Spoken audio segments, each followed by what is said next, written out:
საუნდის დროა. დღეს საუნდროს ფირსაკრავზია ალბომი, რომელიც 1980 წელს კარიერულ თვითმკვლელობად აღიქმებოდა. დღეს კი bedroom pop-ის, lo-fi-ის და indie ელექტრონიკის ბიბლიად ითვლება. ესაა პოლ მაკარტნის 1980 წლის სოლო ექსპერიმენტი McCartney 2. სანამ უშუალოდ მუსიკაზე გადავალთ, ერთი რამ უნდა გავმიჯნოთ. პოლ მაკარტნი მსოფლიოსთვის არის The Cute Beatle, საყვარელი ბიტლი, მელოდიების მეფე, ადამიანი, რომელმაც დაწერა Yesterday და Hey Jude, მაგრამ არსებობს სხვა პოლიც, ავანგარდისტი, რომელიც ჯერ კიდევ 65-66 წლებში ერთობოდა ექსპერიმენტული ტრეკებით, ვოკალისა და გიტარის ჩანაწერებიანი ფირების დაჭრით, ლუპების აწყობით და დანარჩენ ბიტლებს აცნობდა თავის აღმოჩენებს. ამ თავშესაქცევების ბევრი შედეგი Revolver-ში გვხვდება. McCartney 2 არის სწორედ ამ სხვა პოლის ტრიუმფი. ეს არის მომენტი, როცა მსოფლიოს ყველაზე დიდი პოპ-ვარსკვლავი იკეტება სახლში. ყიდულობს უახლეს სინთეზატორებს და წყვეტს, რომ აღარ სჭირდება არც ბენდი, არც პროდიუსერი და არც სხვისი აზრი. 1979 წელს Wings-ი პრაქტიკულად დაშლილია. პოლი დაიღალა სტადიონების ტურნეებით და ამ გიგანტური როკ-მანქანის მართვით. გეცნობათ Wings-ის შემოქმედებითი ძრავა და მის ავკარგიანობაზე სრულად პასუხისმგებელი მხოლოდ პოლი იყო. ამავდროულად მუსიკალურ სამყაროში post-punk და new wave მოძრაობები არის პიკში. იქით ბრაიან ინო წერს თავის ambient სერიებს, აქეთ Kraftwerk-ის სინთეზატორებით მომავალს აშენებს. McCartney ხედავს ამ ყველაფერს და ხვდება, რომ თუ არ შეიცვლება, ის რელიკვიად იქცევა. დიდებულ რელიკვიად, მაგრამ მაინც რელიკვიად. მისი მრავალფეროვნება თუ ადაპტურობა კიდევ ერთხელ უნდა გამოიცადოს. ამიტომ ის ყიდულობს Prophet 5-ს, Yamaha CS80 ანალოგ სინთეზატორს, ARP 1601 sequencers, Roland CR78 drum მანქანას და სხვა აპარატურას. პოლი თავად უკრავს ყველაფერზე. თავად არის ხმის ინჟინერიც. სრული იზოლაციაა, რაც ალბომს აძლევს იმ უცნაურ, ცოტა კლაუსტროფობიულ, მაგრამ შემოქმედებითად თავზე ხელაღებულ და თავისუფალ ჟღერადობას. ალბომს ხსნის Coming Up, ერთ შეხედვით ტიპური McCartney-ის ტრეკი, ენერგიული და ოპტიმისტური, მაგრამ დააკვირდით ვოკალს, დამუშავებულია Very Speed ტექნიკით, რაც აჩქარებულ თითქმის chipmunk-ის ეფექტს აძლევს მის ხმას. ბას ხაზი აქ არის ფენომენალური, სქელი, ფანკური, აბსოლუტურად დომინირებს ინსტრუმენტალზე. შემდეგი ტრეკია Temporary Secretary. აი აქ იწყება გაუგონარი სიგიჟე. ეს ტრეკი დღესაც კი რადიკალურად ჟღერს, თავისი სეკვენსერის ნერვული განმეორებადი რიტმით, რომელიც თითქოს ყურებში გირტყამს. ეს ტრეკი ზოგისთვის ყველაზე ცუდი სიმღერაა ისტორიაში, მაგრამ თუ დააკვირდები სტრუქტურას, სუფთა წყლის არტ-პოპია. მოსაწონობას საერთოდ არც ცდილობს, აშკარად ერთობა McCartney ამ ტრეკში ხმოვანი ქაოსით. ტექსტიც აბსურდულია შინაარსითაც და ნამღერითაც. უცნაური გადახვევა აქედან On the Way. პოლი ბრუნდება ბლუზში, მაგრამ ეს არ არის კლასიკური ბლუზი, ეს არის ელექტრონული ბლუზი. რაღაცნაირი უხშიქ თავსიანი. მუსიკა ერთდროულად ამავე და გვერდითა ოთახშია. ერთი და იგივე გიტარა ორი სხვადასხვა ადგილიდან ელაპარაკება ერთმანეთს. ექოებით სავსე გიტარა და ვოკალი და მძიმე შენელებული ბითი სისტემატურად სავსე საუნდ სცენას ქმნის.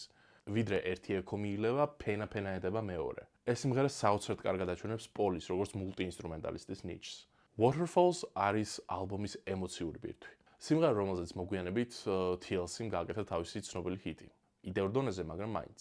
აქ არ არის დასარტყამის აკრავები, მხოლოდ სინთეზატორის თბილი ფენა და პოლის დაუცველი ვოკალი. შეიძლება ცოტა გადაშაქრულ გადამტკბარია, მაგრამ საკმარისად სენტიმენტალურ განწყობაზე თუ ხარ, არ შეგაწუხებს.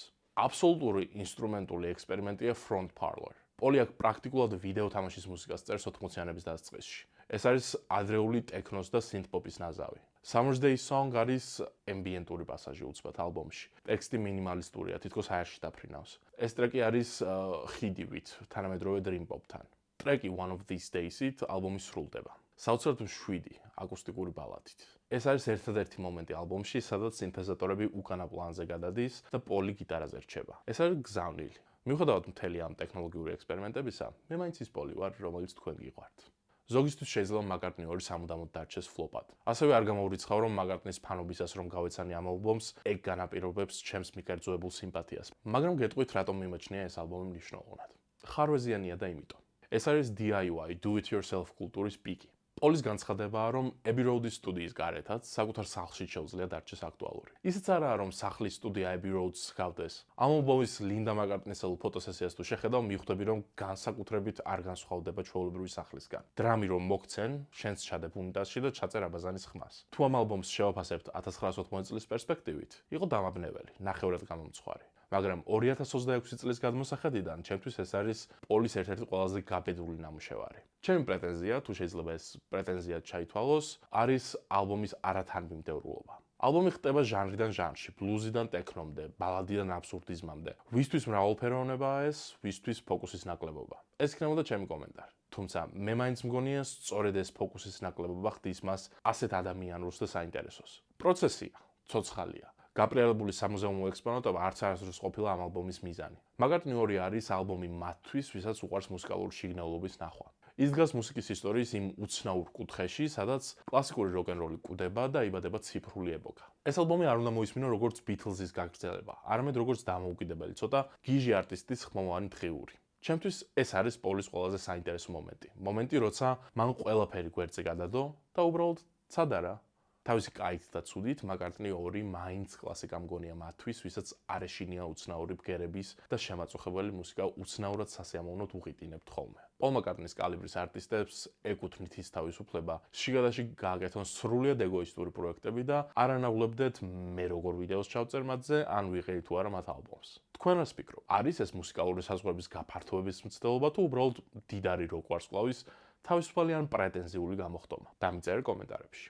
თუ გსურს არ გამოგჩეს ახალი მუსიკის აღმოჩენის შესაძლებლობა, გამოიწერე SoundRO ყველა პლატფორმაზე. თუ მოგეწონა ვიდეო, დაალაიქე და გაუზიარე შენ მეგობრებს. აზრი კი დამიტოვე კომენტარებში. თუ გსურს განსაკუთრებული წვლილი შეიტანო SoundRO-ს განვითარებაში, ხარი დამიჭირე ქისაზეც. ყველა საჭირო ლინკი ვიდეოს ან ჩემი პროფილის აღწერაშია. ეს იყო Soundistro. მომავალ შეხვედრამდე.